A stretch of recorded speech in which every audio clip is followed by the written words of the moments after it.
Welcome to the 5 Steps to a Good Start. This lesson is based on the book titled The 5 First by Mel Kleeman. This course is designed to help supervisors create personal and emotional connection between a new hire, their job, and BSA. By following the 5 steps to a good start, directors will establish positive, lasting relationships with every new BSA employee. The course is aimed at 5 important events: the employee's first hour, the end of their first day, the end of the first week, the first paycheck, and the end of the first 30 days. Supervisors can follow 5 simple steps to onboard, engage, and retain top talent. Let's face it, when it comes time to start a new job, most of us feel like little kids again, but in grown-up bodies. That's why kindergarten teachers are trained to be sensitive to what's on every kid's mind on the first day of school. What's the teacher like, and will she like me? Will I have friends here? How hard is the work? How will I be graded? And what if I have to go to the bathroom? And every new person you hire wonders the grown-up version of the very same things. How much pain do you feel when you realize you have to fire someone? No one likes to look for a new job. No one takes a job planning to quit. No manager wants to look for a new employee. And what a waste. Wasted time and money recruiting, wasted time and money screening and interviewing, wasted time and money training, and what a shame.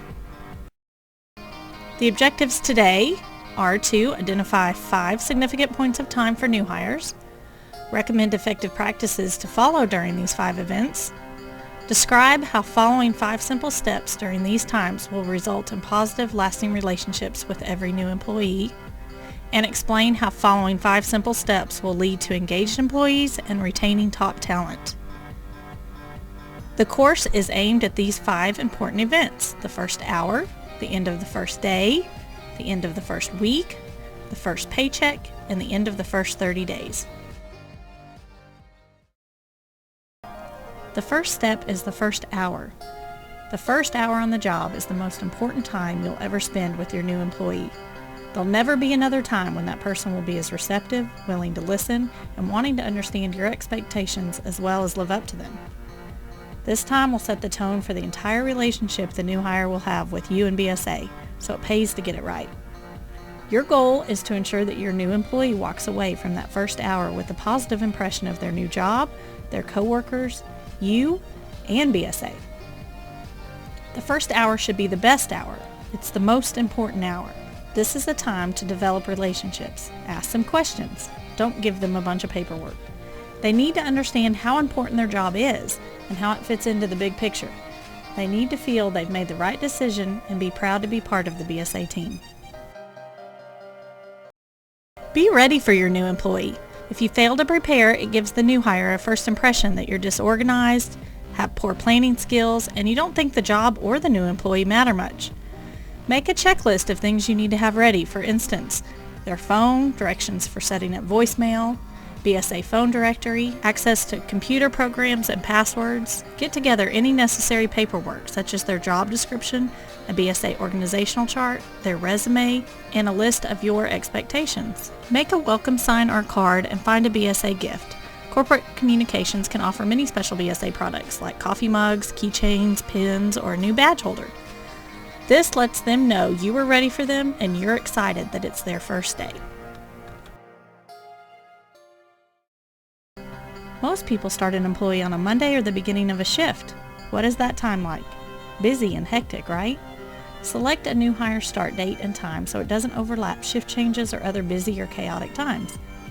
You might ask the new hire to arrive 45 minutes before the normal start time, or whenever things are quieter and more orderly.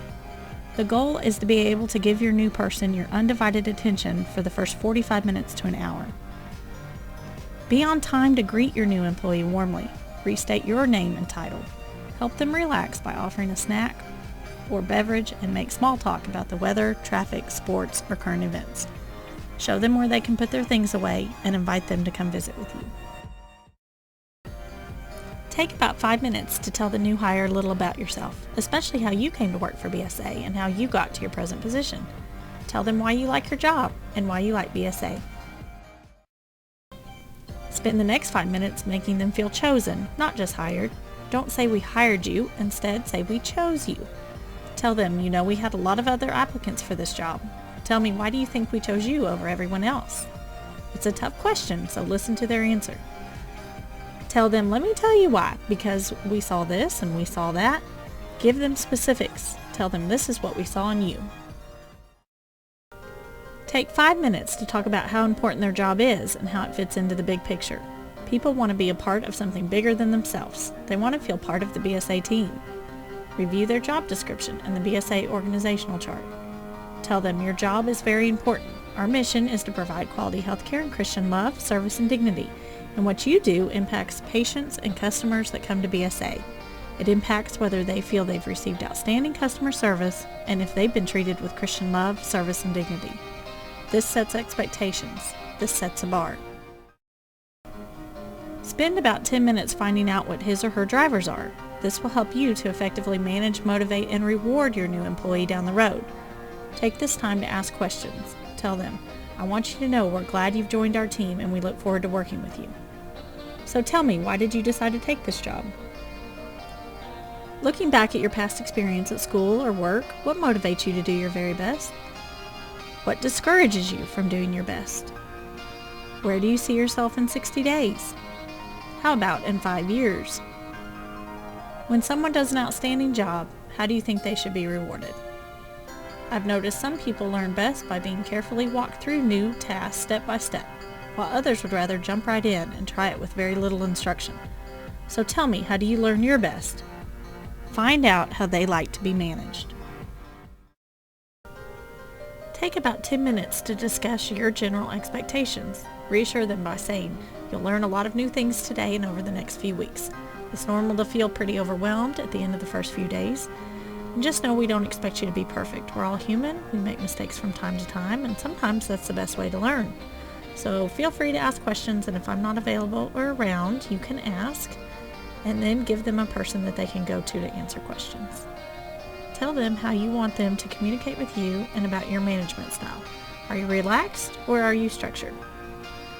As your manager, let me tell you what's most important to me, and then list traits that you value the most in a person who does this particular job. Give them your list of musts. This is 4 to 5 things that must happen in order for them to be successful at their job. These are things you expect and will not tolerate if they are not met. Explain your preferred way for employees to handle conflicts or questions. Tell them, should you ever have any work-related issues of any kind, I want you to, and then finish with how you would like them to handle it. Let them know how you will grade them. Tell them again what's important to you and when their first review will be. Take a couple of minutes to outline the rest of their day. How will it be spent and with whom? Spend 10 minutes giving the new employee a tour and introducing them to their coworkers. Show them where the restrooms are, where the nearest time clock is, and then walk around and introduce them. You could even give them a bag of chocolates to share with those employees that come by and introduce themselves. Assign a buddy or a mentor to be a go-to person for the new employee for the first few weeks. Think about lunch. Give the new employee a buddy who can go to lunch if you're not available. No one likes to eat alone. Spend the last few minutes wrapping things up. Ask, what questions do you have for me? Is there anything you're wondering about or that is unclear? Tell them, during the first few weeks, I want to encourage you to let me know if you think there's a better way to do your job. You'll experience it with fresh eyes, and you may see things we haven't. We're always looking for ways to improve things for our patients, customers, and employees, so please let me know. The younger generations, Gen Y and Z, will greatly appreciate this. Tell them, once again, we're glad to have you here. I'll find you at the end of the day today to see how it went, and I'll also check with you at the end of the first week. If I get tied up somehow and you don't see me before the end of the day or at the end of the first week, I want you to find me because it's that important. This gives the new employee responsibility. End by saying, if you have any questions or concerns, I want you to be sure to get with me about that too. The second step is to focus on the end of the first day. New hires report to duty excited, nervous, anxious, and eager to please. What happens during the course of the first day will determine whether they leave excited, happy, and proud, or disappointed, confused, and frustrated. And you can bet that even before that new employee gets home from work, a friend, a spouse, a family member, somebody's going to ask them, so how'd it go? Do you like it? How's your boss? Do you like the people you work with? This is why you must visit with your new employee for 10 to 15 minutes before they leave, so that you can get their feedback and reinforce their decision to join your team. Use this time to reinforce the positives and diffuse any negatives. Don't let them leave frustrated. If the new employee's first day went great, this 10-minute discussion is easy. If things did not go as planned, it's probably your only chance to turn a negative experience into a positive one. Never let a new hire go home upset or frustrated on their first day. If the employee reports any problems or concerns during this meeting, use the 3 F's: feel, felt, found to address their concerns. After the person voices their complaint, you can say something to the effect of, "I understand why you feel that way." And then move on to the second F, felt. You can say something like, "I would have felt the same way if that happened to me," or "I felt the same when something like that happened to me," or "I understand, I felt the same way, give it a couple of days," or "It looks easy, but all those people felt like you did their first day." And then end with the third F, found. Here's what I found our choices are to correct the situation, and list 2 or 3 ways to correct the situation and ask, what would you prefer?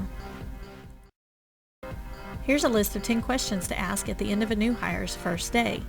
Tell them, "I want to find out how your day went and what you think we could do to make everyone's first day on the job better."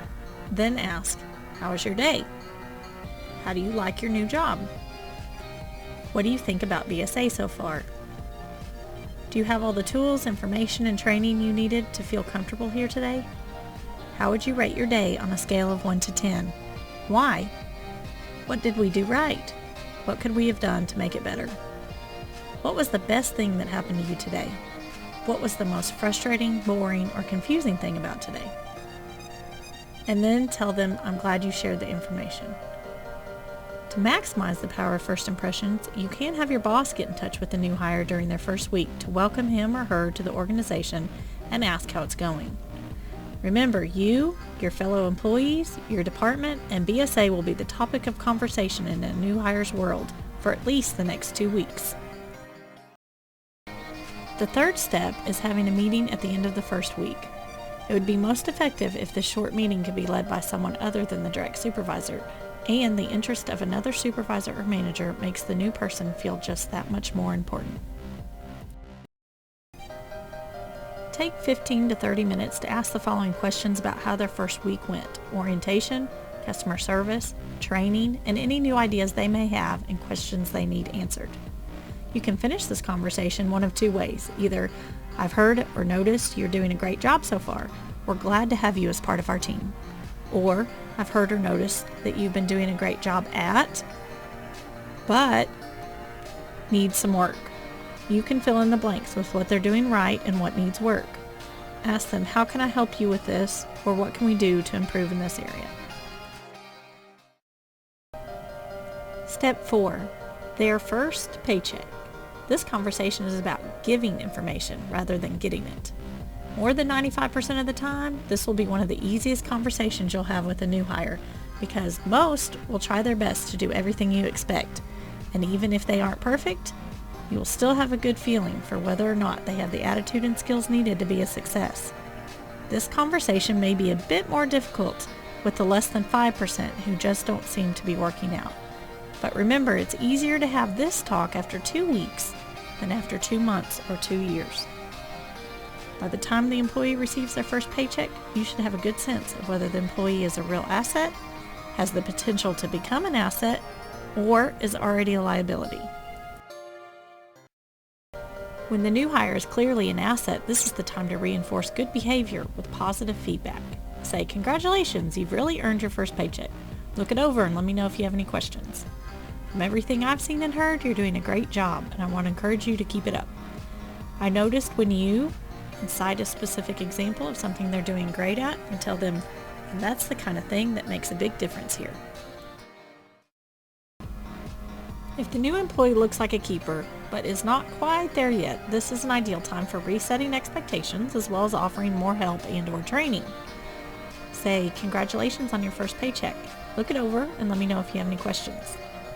You can tell them you've only earned about 70% of your paycheck. Remember, it's easier to say this at the end of the first paycheck than later. You can also say something like, "These things are good, and here are 3 things that we need to focus on to get you to 100%. Or, "I think you're really trying hard, but I have a couple of concerns about your performance so far." And then list concerns with specific examples. Explain how the actions or oversights impact the entire organization. How best do you think we can get you on the right track? Make your own suggestions, more training, different mentor. See if they have any ideas. Observe the employee's eagerness to improve, and if there is a lack of enthusiasm or cooperation, suggest perhaps they'd like to move on if the job requirements don't suit them. If they are willing to try, agree to specific corrective measures. Tell them, "Okay, I can see you want to get it right, and I expect big improvement by the time your next paycheck comes due." When a new employee is clearly a liability, ask yourself, did we do all we could do to get the employee there? Tell them, "Look over your new paycheck and let me know if you have any questions. I do not know how you feel about your new job or BSA, but I have to tell you I have serious concerns about your performance so far." List concerns with specific examples. Explain how their actions or oversights impact the entire organization. "I need a big improvement from you because you are not living up to my expectations." Have them agree to specific corrective measures. If there's a lack of enthusiasm or cooperation, suggest perhaps they'd like to move on if the job requirements don't suit them. For all of your new employees, this is a great opportunity to explain their performance review. You can say, "I want to use this time to go over our performance review system so you'll know what to expect. I want you to understand how your work is evaluated and what BSA and I really expect from you. I'll give you the form we use so you'll have a really clear picture of our expectations. I think it's pretty self-explanatory. I complete this form and you and I will go over it together. Take it with you, and if you have any questions after you read it, just let me know." Step 5 is an assessment at the end of the first 30 days. A 30-day onboarding assessment is as much about how you and your team have performed and bringing the new employee up to speed as it is about the employee's performance. Keep in mind the number one reason the best people leave is because managers put up with the underperformers, and all the good people get tired of dealing with or covering for the slackers. The 30-day onboarding assessment includes 9 questions that will help you decide whether to continue investing in this new hire or to cut your losses, and it helps you evaluate and improve your onboarding process. Ask yourself, does this person live the BSA vision, mission, and values? Has this person shown initiative and an ability to work without supervision? Would the team miss this person if he or she were gone? Have you experienced any problems with this person to date? Has everything possible been done to help this person succeed? Have you made sure this person knows what it takes to be successful?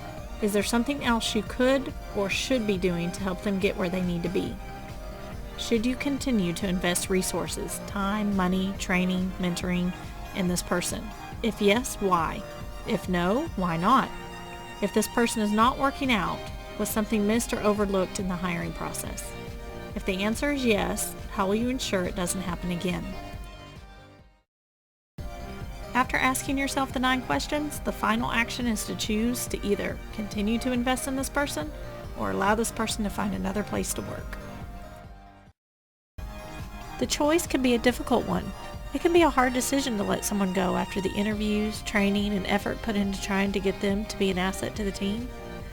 But don't justify reasons to keep them. Research shows that a quality A-grade employee or a high performer will contribute 4 times their salary to the company. Compare this to a quality grade B employee or a strong performer who will contribute 2 times their salary. The average worker will earn their salary. A quality grade D performer or a poor performer will not earn their salary. And a quality grade F employee, a potential risk or low performer, will cost the company 5 times their salary. It's easy to see why it's better to get the wrong people off the bus early. Completing 5 steps to a good start will create a personal and emotional connection between a new hire, their job, and BSA, and it will establish a positive, lasting relationship with every new BSA employee. But don't stop now. Recognize and celebrate employees' birthdays and anniversaries. This is a perfect opportunity to give much-deserved positive recognition, capitalize on employee pride, and have a little fun at work. When you do this, it cannot be hit or miss, where some employees are recognized and others are overlooked. So create a fail-safe way to track all birthdays and employee anniversaries. Congratulate employees with a card or note of appreciation. Acknowledge the employee with a sign or a poster. Reward employees with movie tickets or a gift card. Get a cake with an employee's name. Try to tailor the acknowledgement to that particular person's interests, and be sure to acknowledge them in front of the entire staff. This will capitalize on the team building component. Here's a tip. If you are far too busy to plan and administer this type of program, delegate the job to the best people person on your staff. They'll be right up their alley and they'll find it tremendously rewarding. Take time to complete 5 simple steps to get employees off to a good start. Remember these 5 events: the first hour, the end of the first day, the end of the first week, the first paycheck, and the end of the first 30 days. Following these 5 simple steps will build positive relationships, engage employees, and retain top talent.